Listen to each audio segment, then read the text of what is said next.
বাণিজ্যিক মৎস্য উদ্যোক্তা ভাই বন্ধুরা, আশা করি সকলে ভালো আছেন। আজকে আপনাদের মাঝে কথা হলো ভিয়েতনামি কই মাছের সম্পর্কে। সামনে যেহেতু বর্ষাকাল আসছে, ভিয়েতনামি কই মাছের পোনা কীভাবে চাষ করবেন। ভিয়েতনামি কই মাছের চাষ করার নিয়মকানুন হলো, আপনার পুকুরের চারপাড় উঁচু রাখতে হবে, পুকুরের চারপাড়ে নেট ফিট করতে হবে, পানির হাইট বা অ্যামোনিয়া ঠিক রাখতে হবে, পুকুরের চারপাশে যে গাছগাছরা আছে এগুলি থাকতে পারবে না।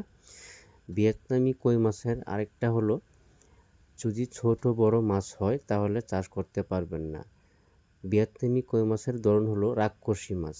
এই মাছগুলো বড় মাছটা ছোট মাছের খেয়ে ফেলে। এই জন্যই আপনি যদি পুকুরে 1,00,000 মাছ পালান তাহলে লাস্টে গিয়ে আপনি মাছ পাবেন 60 থেকে 70,000, 30,000 মাছ। বড় মাছগুলো ছোট মাছকে খেয়ে ফেলবে।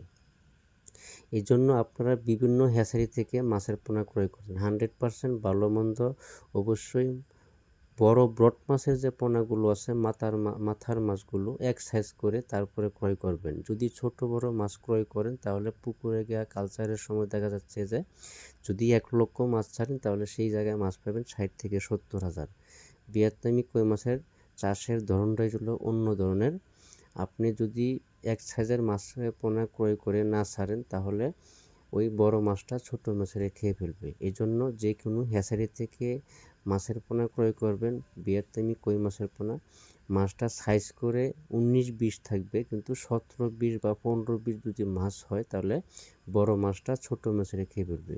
এই জন্য বাংলাদেশের যে কোনো হ্যাচারি বা নার্সারি থেকে মাছের পোনা ক্রয় করবেন। এক সাইজ করে গ্রেডিং করে যে মাথার মাছ, বড় ব্রড মাছের যে পোনাগুলো আছে এই মাছের পোনাগুলো ক্রয় করার চেষ্টা করবেন। তাহলে আপনি মাছ চাষ করে সহজেই লাভবান হতে পারবেন।